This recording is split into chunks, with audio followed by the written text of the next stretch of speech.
नमस्कार। मैं डॉक्टर संतोष अग्रवाल हूँ। मैं एक यूरोलॉजिस्ट और किडनी ट्रांसप्लांट सर्जन हूँ एंड मैं बंसल हॉस्पिटल भोपाल में चीफ ट्रांसप्लांट सर्जन हूँ। आज हमारे साथ डॉक्टर विद्यानंद त्रिपाठी हैं जो कि चीफ नेफ्रोलॉजिस्ट और ट्रांसप्लांट फिजिशियन है बंसल हॉस्पिटल भोपाल में। तो मैं बेसिकली आज इस बारे में डॉक्टर साहब से सवाल करूँगा कि किडनी ट्रांसप्लांट से जुड़ी हुई तरह तरह के मिथ्स हैं, भ्रांतियाँ हैं, जिसकी वजह से लोग किडनी ट्रांसप्लांट के लिए आगे नहीं आते। घर में डोनर होने के बावजूद भी ट्रांसप्लांट करने से कतराते हैं। और कई बार तो ऐसा भी होता है कि कुछ सो कॉल्ड किडनी डॉक्टर्स होते हैं, वो ट्रांसप्लांट के अगेंस्ट सलाह देते हैं कि भाई ट्रांसप्लांट नहीं कराना है, उससे प्रॉब्लम हो जाएगी। कई बार 15-15 20-20 क्रिएटिनिन लेके लोग घूमते रहते हैं।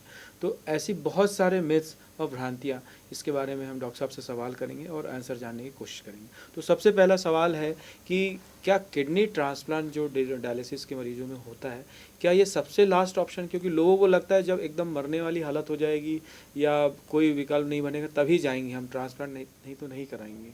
बिल्कुल नहीं। सबसे पहली बात तो ये है कि अर्लीस्ट ट्रांसप्लांट का सक्सेस सबसे अच्छा होता है। इसका मतलब है कि जब आप किडनी फेलियर पे चले गए हैं, आपकी किडनी का फंक्शन 10 से 15% बचा है, वो सबसे उचित समय होता है जब आपको ट्रांसप्लांट के लिए जाना चाहिए और उससे आपके लॉन्ग टर्म में फ़ायदे हैं। तो ये पहला ट्रीटमेंट है किडनी फेलियर का, सबसे अच्छा ट्रीटमेंट है। हाँ, ये सच्चाई है कि लास्ट में भी ये ट्रीटमेंट हो सकता है। अगर आप बहुत लंबे समय से डायलिसिस में हैं और आप जाना चाहते हैं तो आप भी जाना चाहते हैं, लेकिन ऐसा बिल्कुल नहीं है कि जब आपकी स्थिति बिल्कुल गंभीर हो जाएगी, जान जाने की आ जाएगी, तो ही ट्रांसप्लांट करेंगे। सही तो ये है कि समय पे इसका फैसला करें। तो बेसिकली ये भी एक बहुत बड़ी भ्रांति है कि कई कई बार लोगों को लगता है, कई सारे पेशेंट्स होते हैं जो 4-5 साल 6 साल 7 साल हो गए डायलिसिस के, उनको लगता है कि अब तो मैं इतने साल हो गया डायलिसिस में, मैं ट्रांसप्लांट नहीं करा सकता। तो मेरे ख्याल से ये बात सही नहीं है। अगर आप मतलब 6-7 साल या 10 साल भी डायलिसिस पे हैं तो ट्रांसप्लांट करा करा सकते हैं। कुछ सकते हैं। पेशेंट्स के किए भी, शायद आप बता जैसे सकते हमारे हैं। यहाँ तो जितने भी कैडेवर ट्रांसप्लांट हम अब कर रहे हैं, जो कि हमारी लिस्ट बहुत लंबी है, तो ज़्यादातर ट्रांसप्लांट हमने 10 से 12 साल डायलिसिस पेशेंट्स को किया और वो सब बहुत अच्छा कर रहे हैं पिछले 4 साल 5 साल से। तो ये लोग भी ट्रांसप्लांट पे जा सकते हैं। हाँ, इसमें कुछ ये साइंटिफिक एविडेंस है इसके कि आप जितने लंबे समय डायलिसिस पे रहते हैं और उसके बाद अगर आप आते हैं, तो चूँकि आप सेंसिटाइज हो जाते हैं, आपकी बॉडी में एंटीबॉडीज़ होती हैं, तो रिजेक्शन की संभावना थोड़ी अधिक होती है एज़ कम्पेयर टू ऐसे लोग जो प्रीएम्प्टिव ट्रांसप्लांट पे जाते हैं, जल्दी ट्रांसप्लांट पे जाते हैं। और एक हमारे मतलब लोकल रीजन ये भी मिथ्स है कि अगर आपको ट्रांसप्लांट कराना है या बड़ी सर्जरी करानी है तो आपको या तो दिल्ली ही जाना पड़ेगा या बॉम्बे ही जाना पड़ेगा या कलकत्ता ही जाना पड़ेगा। तो मैं ये पूछना चाहूँगा या बेसिकली बताना ही चाहूँगा, क्योंकि मैं खुद भी ट्रांसप्लांट सर्जन हूँ और क्यों ना हम डॉक्टर साहब के मुँह से ही सुने कि किडनी ट्रांसप्लांट आजकल भोपाल, इंदौर ऐसी सिटीज़ में भी है और हमारे सेंटर में 200 से ज़्यादा ट्रांसप्लांट हो सके। तो 200 ट्रांसप्लांट की एक बारे में जो जर्नी है उसके बारे में एक संक्षेप में बताएं और एक मैसेज दें कि मतलब छोटे शहरों में भी या सेकेंड टायर सिटी में भी सक्सेसफुल ट्रांसप्लांट प्रोग्राम रन हो रहे हैं और उसके क्या एडवांटेज हैं कि आप भोपाल में कराते हैं अगर यहाँ के हैं और दिल्ली में कराते हैं तो क्या डिसएडवांटेज है? देखिए, ये मैं बहुत अच्छे से इसका जवाब दे सकता हूँ, क्योंकि मैं अपने नेफ्रोलॉजी कंप्लीट करने के बाद शुरुआती कुछ साल में दिल्ली में रहा हूँ, वहाँ ट्रांसप्लांट प्रोग्राम देखा है और उसके बाद मैं यहाँ आ गया हूँ। और यहाँ आने के कुछ ही दिनों बाद आपने ये सेंटर ज्वाइन किया। हम पिछले 4-5 साल से साथ में एज ए टीम काम कर रहे हैं।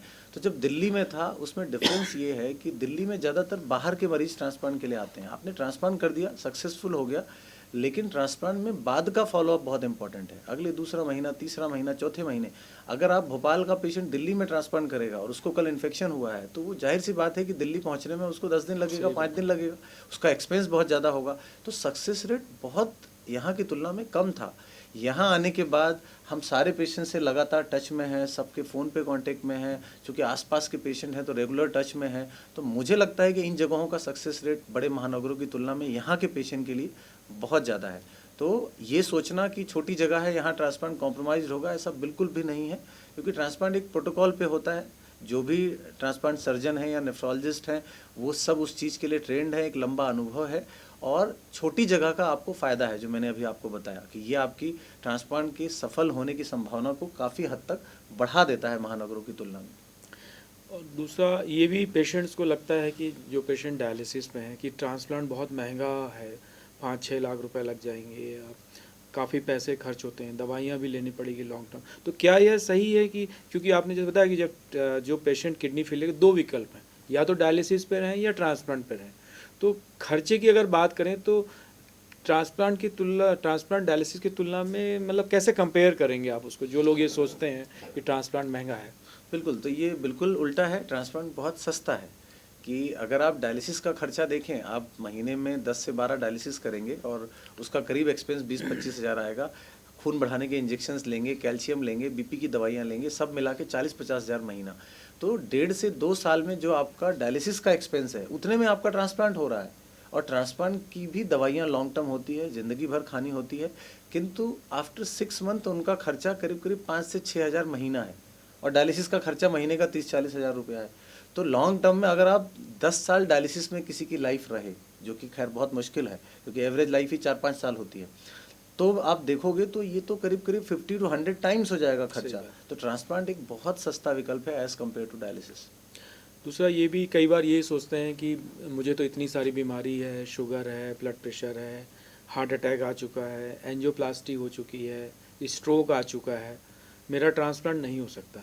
तो पेशेंट ये सोच के रख लेता है कि मेरा तो ट्रांसप्लांट हो नहीं पाएगा मुझे। तो क्या ये बात सत्य है कि मतलब कोई ऐसा पेशेंट भी है जिनमें ट्रांसप्लांट अपन नहीं कर सकते, या ऐसे पेशेंट जिनमें हाई रिस्क है उनमें भी हम ट्रांसप्लांट कर सकते हैं? देखिए, इसके पीछे सबसे बड़ी थ्योरी ये है कि आपने सही बोला कि डायबिटिक पेशेंट पूछते हैं कि मुझे तो डायबिटीज़ है तो मेरे में रिस्क ज़्यादा है।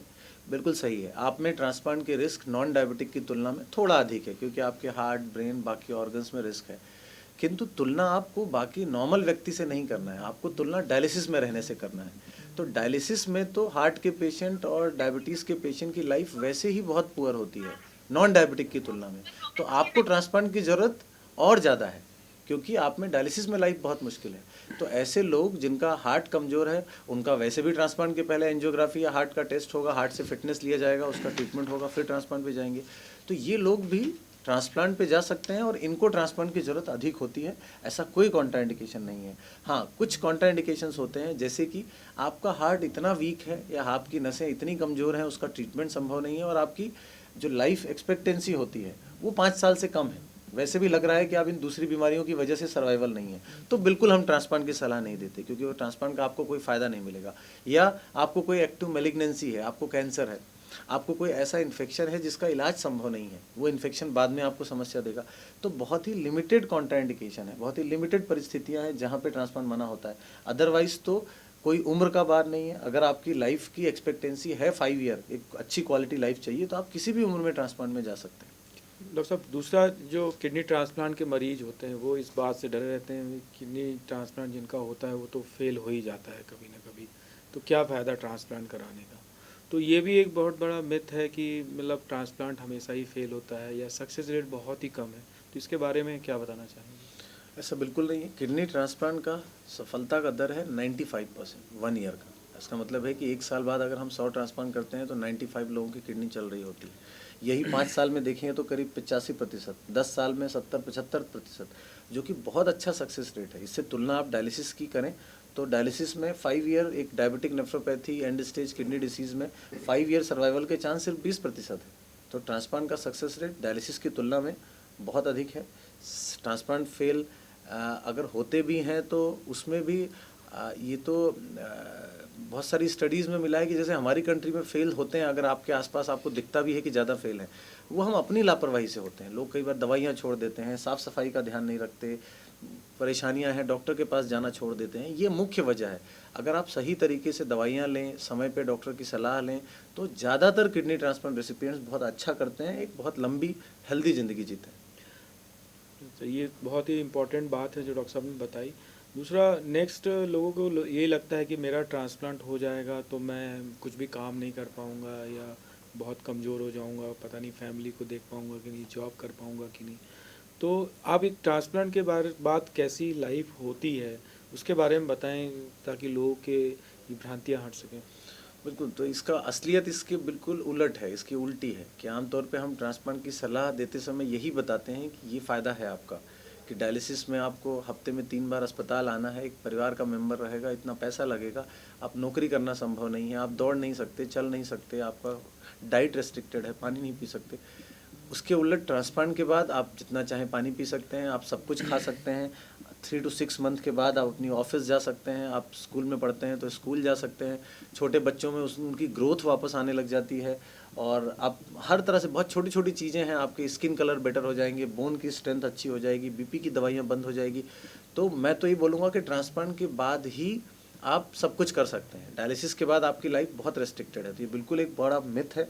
ट्रांसप्लांट के बाद आप पूरी तरीके से नॉर्मल ज़िंदगी जी सकते हैं। सिर्फ दो चीज़ों का ध्यान रखें, अपनी दवाइयाँ रेगुलर लें और साफ़ सफाई का ध्यान रखें, बाहर का ना खाएं, गंदा ना खाएं। अदरवाइज़ आप एक हेल्दी नॉर्मल व्यक्ति की तरह जी सकते हैं। ठीक है, मैं अपने आखिरी सवाल पे आता हूँ जो मेरे ख्याल से आज बहुत ही इम्पोर्टेंट है सोशल मीडिया के ज़माने में। हम न्यूज़पेपर पे, प्रिंट मीडिया में, सोशल मीडिया में बहुत सारे एडवर्टाइजमेंट देते हैं। कई सारे बाबाओं के या कुछ ऐसे सो कॉल्ड डॉक्टर्स हैं जो ये प्रमोट करते हैं कि मतलब जैसे पानी में डुबो के किडनी ठीक की जा सकती है, या कोई हर्बल मेडिकेशन खिला के किडनी ठीक की जा सकती है, डायलिसिस बंद हो जाएगी। तो क्या आपने आज तक कोई ऐसा पेशेंट, क्योंकि आपको भी मेरे ख्याल से 7-8 साल प्रैक्टिस करते हो गया बिल्कुल। और मुझे भी 10-12 साल हो गया, तो क्या आपके एक्सपीरियंस में किसी कोई ऐसा मरीज़ सामने आया है जिसमें उनकी किडनी की बीमारी डायलिसिस पूरी तरीके से ठीक होगी, जैसा कि बहुत ज़्यादा देखने में आता है? ये एक बहुत बड़ी समस्या है आजकल। इनफैक्ट मैं सुधार तो नहीं बोलूँगा, मैंने आज तक नहीं देखा, बट मेरी ओपीडी में हर दिन 2 से 3 पेशेंट आ रहे हैं जो कि इन सब चीज़ों की वजह से उनका जो किडनी 5 साल चल सकता था वो 5 महीने में ख़राब हो गया। तो इस तरीके की जो जो इलाज है, जो नॉन साइंटिफिक पद्धतियां हैं, उससे पूरी तरीके से बचना चाहिए। ऐसा संभव नहीं है। हाँ, ये सब न्यूज़ कैसे फैल जाती हैं कि कुछ किडनी की बीमारियां टेम्परेरी होती हैं, रिवर्सिबल होती हैं। किसी की टेम्परेरी बीमारी है और उसने पैरेलल साथ में कोई हर्बल और दवाई लेने लग गया और किडनी ठीक हो गया, तो लोगों में एक वो फैल गया कि उसने किडनी ठीक कर दी। असलियत में टेम्परेरी किडनी अगर किसी इन्फेक्शन से ख़राब हुई है तो जैसे ही इन्फेक्शन हटेगा किडनी फिर ठीक हो जाएगा, उसमें किसी दवाई की ज़रूरत नहीं है। और परमानेंट ख़राब है, उसको ठीक नहीं किया जा सकता, ये नॉन साइंटिफिक है। तो इस तरीके की भ्रांतियों पे ध्यान ना दें, ये आपके लिए जानलेवा हो सकता है और ये दवाइयाँ आपके लिए और किडनी के लिए हार्मफुल हो सकती हैं। और ये एक बहुत बड़ी समस्या है कि कई बार मैं ओपीडीज़ में बहुत परेशान हो जाता हूँ कि लोग बीच में 6 महीना दिखाने नहीं आए और बोले हम इन ड्रग्स पे थे और आज बिल्कुल गंभीर परिस्थिति में आ रहे हैं कि डॉक्टर साहब गलती हो गई। अब ये गलतियाँ दूसरों तक नहीं फैल रही है। तो बेसिकली ये है कि ऑल्टरनेटिव मेडिसिन अच्छी है, हमारे देश में बहुत सारी पद्धतियाँ प्रचलित हैं, लेकिन अगर कोई गंभीर बीमारी है आपको जो जानलेवा साबित हो सकती है, जैसे कि किडनी फेलियर हो गया, कई बार हमने कैंसर पेशेंट्स में भी देखा है, तो ऑल्टरनेटिव पद्धति फॉलो करने के पहले में उसके बारे में पूरी तरीके से जान लें, क्योंकि एक बार टाइम निकल गया तो वो फिर वापस नहीं आएगा। एक बार अगर आप इरिवर्सिबल स्टेज में पहुंच गए, तबीयत आपकी ख़राब हो गई, तो वो फिर वापस आना नहीं वाला है। तो तरह तरह की जो मतलब इस टाइप के जो प्रलोभन भरे जो एडवर्टाइजमेंट आते हैं उससे थोड़ा बच के रहें। मुझे लगता है कि इससे काफ़ी सारे सवालों के जवाब मिला होगा, और बहुत सारे मिथ्स हैं जो हम इस हर बार तो कवर नहीं कर सकते। आशा करता हूँ कि इससे फ़ायदा होगा आपको, और भविष्य में भी इस टाइप के चीज़ें हम लोग आपको बताते रहेंगे। Thank you. Thank you.